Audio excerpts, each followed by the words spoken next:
रामगढ़ में श्री राम सेना कोई कार्यक्रम करे तो उसके असफल होने का कोई प्रश्न ही नहीं होता।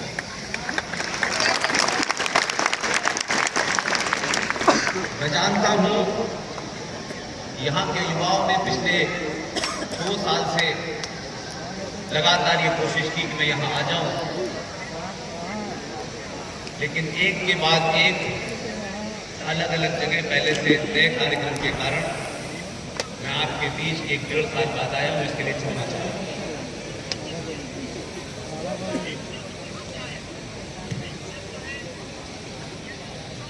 रामगढ़ का एक ऐतिहासिक परिप्रेक्ष्य है और शायद ये कभी स्कूलों में बताया नहीं गया। 1940 में रामगढ़ के अंदर जो गुलाम भारत में एक पार्टी थी, उस पार्टी ने अपना अध्यक्ष रामगढ़ के अधिवेशन में चुना।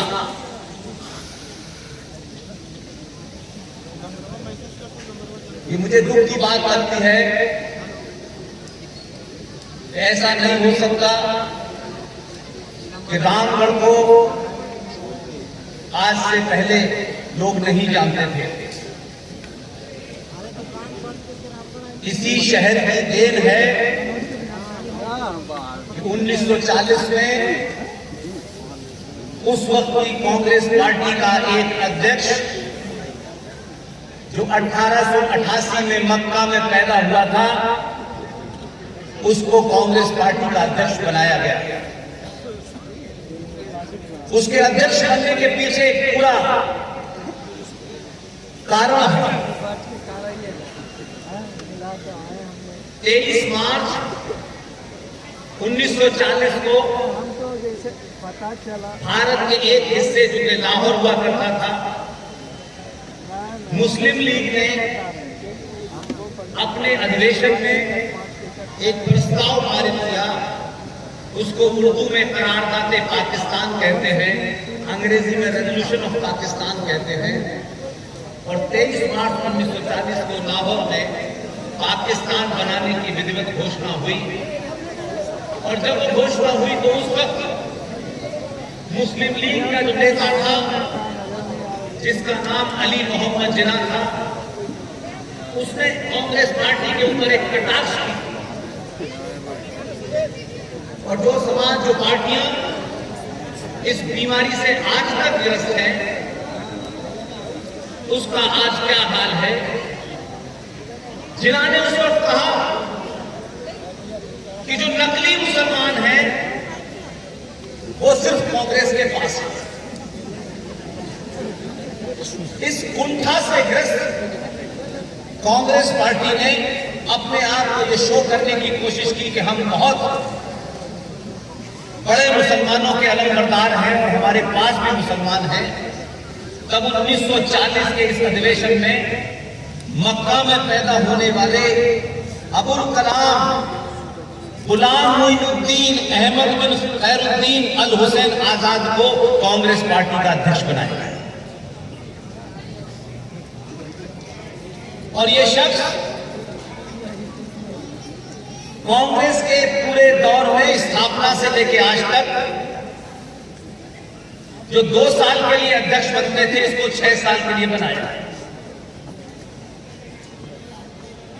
इस पर्सपेक्टिव को समझेंगे तो जहां आज हम खड़े हैं तो शायद आप बेहतर समझ पाएंगे। 1946 की 6 ऐसी घटनाएं हैं जिसको भारतीय सनातनी हिंदू समाज न जानना चाहता और उनके ठेकेदार हिंदुओं के न उन्हें बताना चाहता। कि कुछ लोगों को मूर्ख बनाए रखने में ही कुछ लोगों की दुकान चल रही है।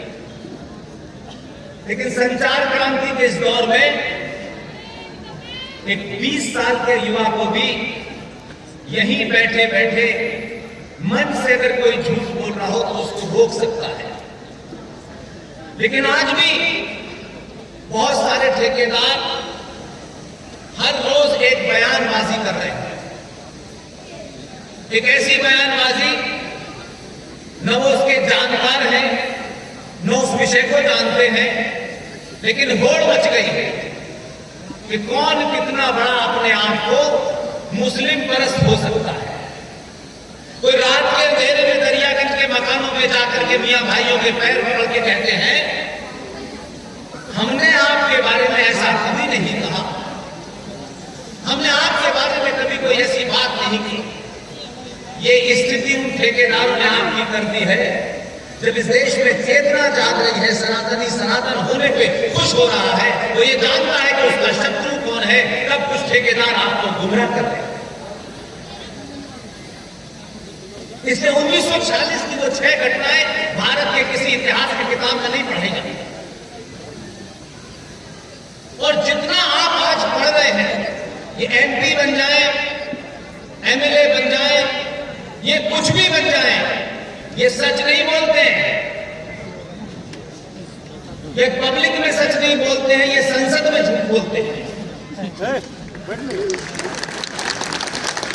इसलिए MP MLA बनना एक गणित है, लेकिन MP MLA बन के राष्ट्र बचाना ये दूर की बात है।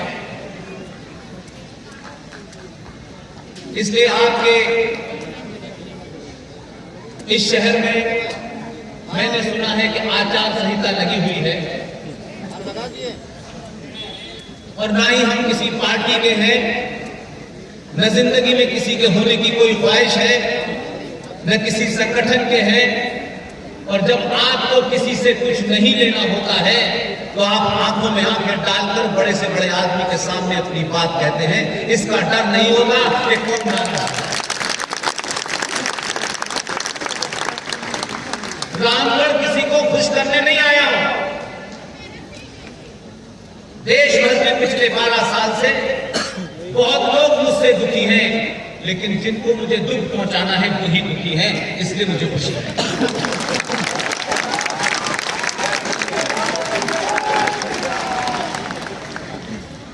अमित भाई ने बहुत सारी बातें की। हिंदू समाज हर विषय में भावुक हो जाता है। जब हां कहनी होती है तो ना कहता है, और ना कहनी होती तो हां। हम हर विषय को भावनात्मक तौर से देखते हैं, और इसी किस्म के झूठे नारे हिंदुओं के दलालों ने गढ़ दिए। और आपके शत्रु ने उन नारों को आगे इसलिए बढ़ाया कि उन नारों में उनका हित था और हिंदू सनातनियों का नुकसान था। गिनती में हो सकता है आप 95 करोड़ हो, गिनतियों से राष्ट्र नहीं बचाया जा सकता। अगर राष्ट्र बचाना है तो सच बोलने की हिम्मत पैदा कीजिए और सबके सामने बोलिए। ऐसा नहीं बंद कमरे में कुछ और बोलेंगे, बाहर आके कुछ और बोलेंगे। इसलिए मैं मानता हूं 1940 की 6 घटनाएं आप पढ़ें, और क्योंकि मैं एक स्कूल के अंदर बोल रहा हूं, उनकी प्रिंसिपल साहिबा को इस बात की मुबारकबाद देता हूं कि अपने स्कूल में Radha Govind senior secondary public school में हम जैसे लोगों को बुला करके इतना बड़ा रिस्क लिया है।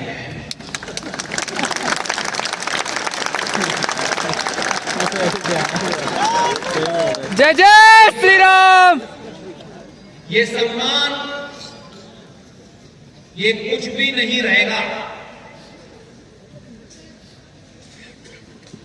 मनुष्य आना जाना है। सनातनी हिंदू समाज माध्यम को अलग समझ बैठा है, इसलिए चुपका रहना चाहता है। जिसको जो पद मिल गया है वो चाहता है आजीवन नहीं रहूं और जाते जाते मेरा बेटा या बेटी रहे। जिसमें कुर्सी में लात मारने की ताकत होती है, उसे हजारों साल तक याद रखा। इसलिए अपने बीच में से दलालों को मत चुनिए, बहादुरों को चुनिए, चाहे एक ही दिन के लिए चुनिए।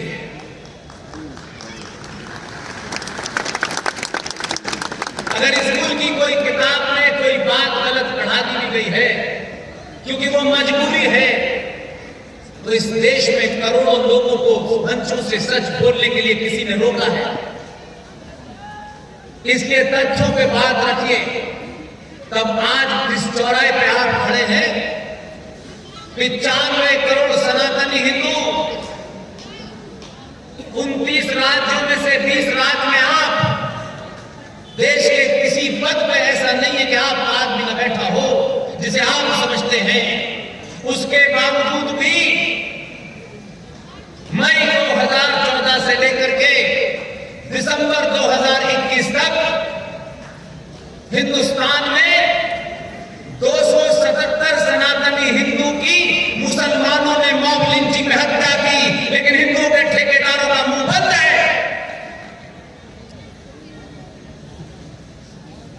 इसी राज्य में रुपेश पांडे की हत्या हुई, इसी में अंकिता की हत्या हुई। कुछ लोग मुझसे मिले, उन्होंने कहा सीबीआई इंक्वायरी हो रही है। सीबीआई इंक्वायरी तो बिहार में ललित नारायण मिश्र की भी आज तक चल रही है। कायर और डरपोक समाज बहाने लेता है, मजबूत और बहादुर समाज जिसे इसकी चिंता नहीं होती कि कौन नाराज होगा, वो 24 घंटे में फैसला चाहता है। ये बीमारी आप तक लगी हुई है। गिनती शुरू करूंगा तो कई दिन लग जाएंगे इसी पद से बोलते बोलते कि कितने लोगों पे कितने केस चल रहे हैं। आप अपने नशे में, अपने स्वार्थ में, ऊंच नीच में, छोटे बड़े में, मेरा तेरा में, सब में लगे हुए हैं। कोई नहीं जानता है उत्तर प्रदेश के गाजियाबाद के एक छोटे से इलाके में एक कोई भीड़ थी। उन्होंने इस बुनियाद पर एक आदमी की हत्या कर दी कि वो गाय का मीट उसके फ्रिज में रखा था।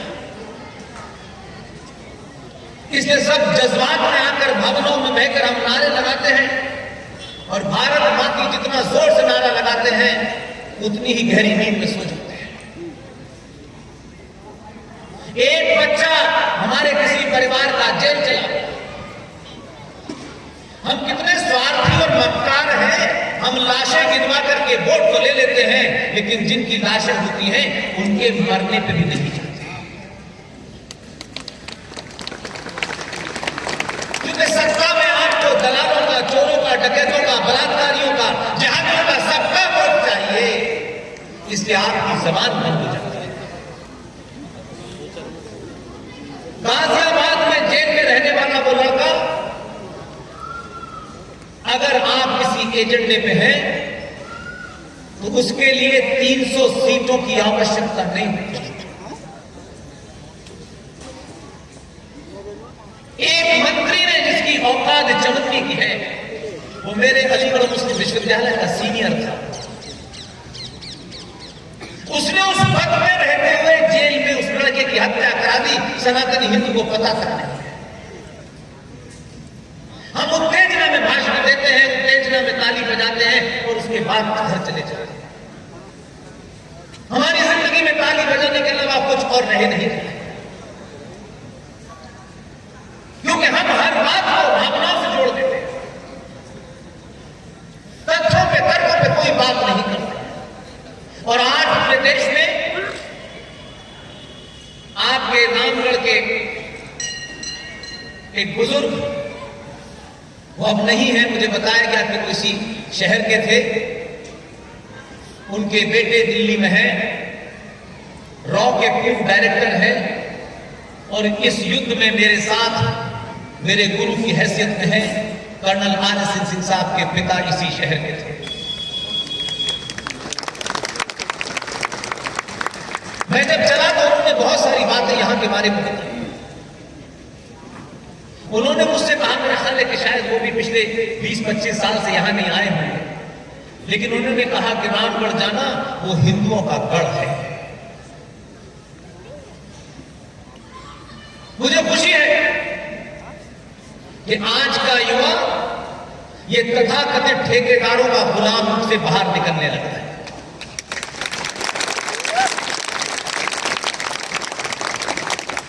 इसलिए जो बुजुर्ग हैं वो अपने स्वार्थ के लिए झूठ बोल रहे हैं। अगर उनका स्वार्थ राष्ट्र के लिए होता तो मैं उनके झूठ के साथ खड़ा होता, लेकिन ये पाखंडी जब राष्ट्र की बात आती है तो बगले छापने लगते हैं। मैं कोई बात आपसे फिर कह रहा हूं, जज्बात में नहीं कहने आ रहा। इस सभा में एक भी बच्चा और एक भी बुजुर्ग जब यहां से निकले तो इस पूरे झारखंड नहीं पूरे विश्व में आपकी बात को चैलेंज करे तो आप तर्कों के तथ्यों के साथ बताना कि ये रेफरेंस है, ये किताब किसने लिखी है, कहां ये लिखा हुआ है। आप सोचिए जरा, दुनिया में कोई ऐसा देश हो सकता है, ये राम की भूमि है, ये कृष्ण की भूमि है, तमाम सारे इतिहास हैं, लेकिन ये देश का दुर्भाग्य है कि इस देश को दलाल मिले, दलालों को महिमामंडित किया गया। इसलिए पहला दुनिया का ये देश है जिसको ये झूठ पिछले 72 सालों से चटाया जा रहा है कि भारत 15 अगस्त 1947 को आजाद हुआ। यह दुनिया के किसी डॉक्यूमेंट में नहीं है, किसी नेता के मुंह से सुना जो संसद में जाकर के बड़े बड़े ज्ञान देता है। 2 कमरे का मकान होता है, जब वो नेता बनता है लौटता है तो 12 कमरे का मकान हो जाता है। वो दलाल नेता बताता है कभी आपको कि हमने संसद में बैठ करके इन लोगों से समझौता करके सनातनी हिंदू राष्ट्र की धरती का सौदा किया और हम 117 थे, लेकिन हमारे मुंह पे ताला लग गया, हम बोले नहीं। आप किसी को गाली दे करके, किसी को बुरा भला कह करके महान थोड़ी देर के लिए बन सकते हैं। मैं ऐसे लोगों को महान 1 मिनट के लिए नहीं बनने दूंगा। राष्ट्र का सौदा जिसने भी किया है वो नीली कमीज पहने है या गेरुआ पहना है या हरी पहना है, वो उतने ही बड़ा गद्दार है जितना बड़ा दुश्मन है। आपको बताऊंगा तो आपके नीचों से जमीन खिसक जाएगी। कोई नहीं बोलता। जय श्री राम का नारा लगाने से अगर ये राष्ट्र बच रहा होता तो 95 करोड़ लोगों में से इतनी ताकतवर नारा लगता कि संसद में जो दलाल जिन्हें आपने चुन चुन के भेजा था उन्हीं दलालों ने समझौता किया, 2-2, 3-3 बार किया। और अब इस समाज में colonel RS Singh, GD Bakshi, Sushil Pandit, professor Kapil Kumar, professor Pavan Sinha, Ankur Arya, Ankur Sharma, Lalit Ambardar, ये देश में जो लोग बात बता रहे हैं तो हिंदुओं के ठेकेदारों को तकलीफ है। वो ये कहते हैं कि ये नए नए जो लोग आए हैं ये भड़का रहे हैं देश को। अगर राष्ट्र को भड़काने से राष्ट्र बचता है तो दिन रात भड़काएंगे। दलालों की दुकान बंद होती है, कल बंद होती हो तो कभी बंद हो जाए। आ जाएंगे आधे घंटे में। कोई राष्ट्र बड़ा नहीं है, कोई नहीं हो सकता। अच्छा ठीक है, आ रहे हैं। इसलिए आप जिस सनातनी परंपरा के लोग थे, क्या ले आपने भेज रहे थे लालच के लिए बहुत बड़े बड़े अपराध किए। किसी को पैसे दे करके बिगाड़ना बड़ा अपराध नहीं। जहाँ पे लगातार झूठ अपनी नस्लों को बताना दे करके 1000 साल तक जिंदा रहता है। वो झूठ उसको सच लाने में सदियां निकल जाती है। भी जाएगा। कोई कह सकता है नेता अगस्त 1947 को देश आजाद हुआ था। ये डेट कहां है? न ग्रेट ब्रिटेन की लाइब्रेरी में है, न पार्लियामेंट में है, न भारत की पार्लियामेंट में है, न आर्काइव में है। जो है उसको नहीं बताते, उसको नहीं बताते। हमारी मजबूरी है। हमने ये दावा नहीं किया कि हमने शादी नहीं की राष्ट्र बचाने के लिए। शादी करने से और राष्ट्र बचाने का कोई लेना देना नहीं है। हमने जीवन के हर सुख दुख को देखा है। अगर ये अपनी 2 साल की बेटी के साथ है तो उन्हें उस बच्चे का दुख पता होगा। जिन्होंने बच्चे ही नहीं पैदा किए उन्हें क्या पता होगा कि बच्चे का दुख। इसलिए प्रॉब्लम है, हमने शादी नहीं की, हमने राष्ट्र बचाने के लिए घर छोड़ दिया। जिन्होंने अपने मां बाप को छोड़ दिया वो राष्ट्र नहीं बचाएंगे, मक्कारी करेंगे। 1946 की 4 घटनाएं सुनिए जरा। आज का युवा उनको लिख ले, उसको वेरीफाई करे, तब आपको पता चलेगा ये महान संस्कृति, ये महान राष्ट्र, इसे चवन्नी छाप नेताओं ने धूल में मिला दिया है। और आज भी ये चवन्नी छाप नेता जहां देखो सबसे पहले मंच पे बैठते हैं। ये प्रोग्राम बना रखा है उन्होंने कि हमको मंच पे बैठने के लिए ही पैदा हुए हैं। पूर्व हो भूतपूर्व हो, सब मंच पे बैठे।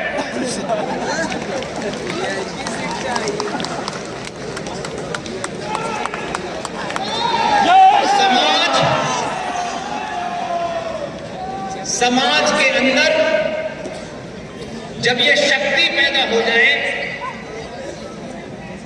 कि आप सच बोले, कोई नाराज हो जाए, कोई चिंता नहीं है।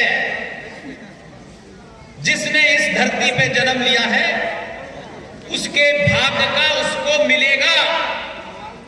कोई नेता या कोई ताकत या कोई सरकार आपको कुछ नहीं दे सकती।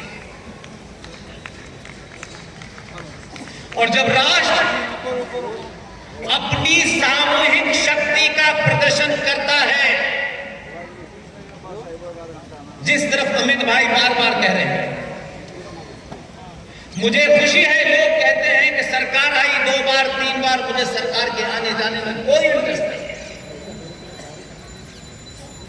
मुझे इंटरेस्ट इसमें है कि किसी फिल्म का गाना बता रहे थे कि उसमें लोग डांस वांस करते हैं। डांस करना बुरी बात नहीं है, उससे स्ट्रेस थोड़ा कम हो जाता है, लेकिन हर बात पे नाचने की आदत बंद करें।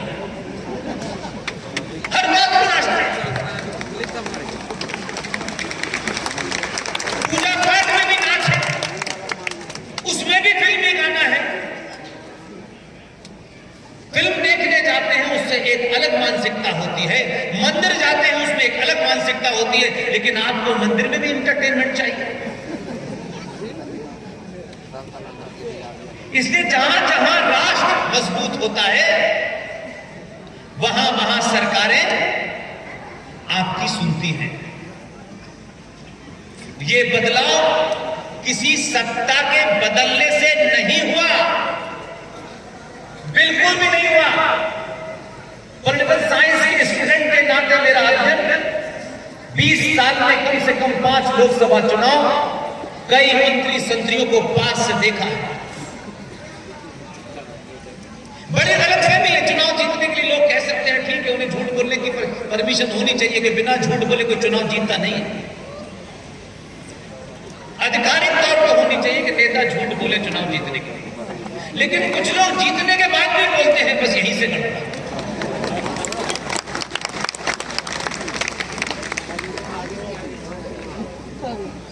आज जो स्थिति है कि रामगढ़ में इतने सारे युवाओं ने 2 साल तक लगातार अपने आप को कभी ऐसा महसूस नहीं किया कि पुष्पेंद्र जी अब आएंगे नहीं तो छोड़ दो। 2 साल के बाद मैं आपके बीच आया। मेरे लिए संतुष्टि की बात मालूम है क्या है? कि ये समाज फिल्म स्टार को या गाड़ी में भर के लाए लोगों को, नेताओं को सुनने के लिए आता था। इस बदलाव को दुनिया कैसे लिखेगी मैं नहीं जानता, लेकिन इस बदलाव को मैं हर मीटिंग में कहता हूं। 2014 से भारत नहीं बदला, बिल्कुल नहीं बदला। 2014 से पहले मैंने 5 इलेक्शन कवर किए। हर इलेक्शन में चुनाव शुरू होते ही गली गली, मोहल्ले मोहल्ले ये तय होता था कितने यादव हैं, कितने ठाकुर हैं, कितने बनिए हैं, कितने ब्राह्मण हैं, कितने दलित हैं, कितने नीचे हैं, कितने ऊपर हैं, यही तय होता था। आप वोट भी इसी बुनियाद पर डालते थे।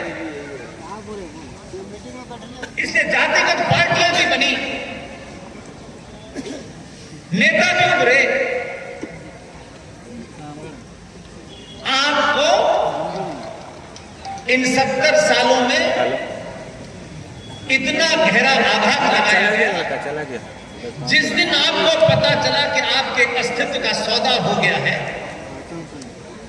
वो कानून संसद में बैठे हुए लोगों ने बना दिया है, इसकी थोड़ी सी भनक लगी तो आप बदले। और 2014 में जब चुनाव घोषित हुआ,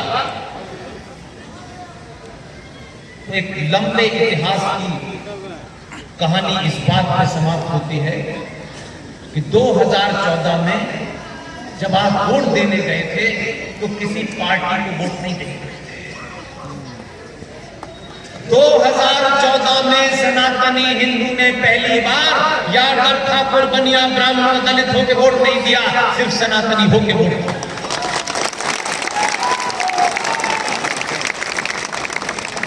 आपने अपनी शक्ति का प्रदर्शन किया, सत्ता पे बैठने वाले दलालों को मैसेज दिया कि हमने तुम्हें सड़क बनाने के लिए नहीं चुना है,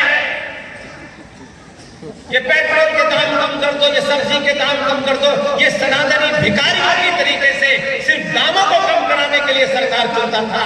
आपने पहली बार वोट दिया कि हमें अपनी सभ्यता के प्रतीक में, जो सबसे बड़ा प्रतीक है, जहां आपने 1992 में कार सेवा की थी, किसी भी कीमत पे मंदिर चाहिए।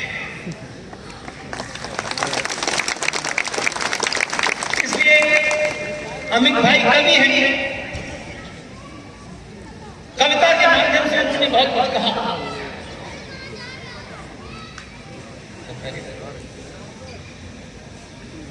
लेकिन सच्चाई क्या है? शोभा जी रामगढ़ में बैठी हैं। जब मैं झारखंड पहली बार आया था रांची में, तो शोभा यादव जी ने ही मुझे बुलाया था, तब मैं इनको जानता नहीं था। तब से मेरी आज तक बहन है और पूरे रात इस झारखंड में जब भी प्रोग्राम होता है तो ये कहते हैं कि आपके साथ सरकार का कोई गार्ड नहीं है, आपके साथ मैं हूं और मेरे साथ मेरा गार्ड है। ये हर जगह पहुंचती है। आपका बहुत बहुत धन्यवाद। इसलिए 1946 में जनवरी में भारत के अंदर एक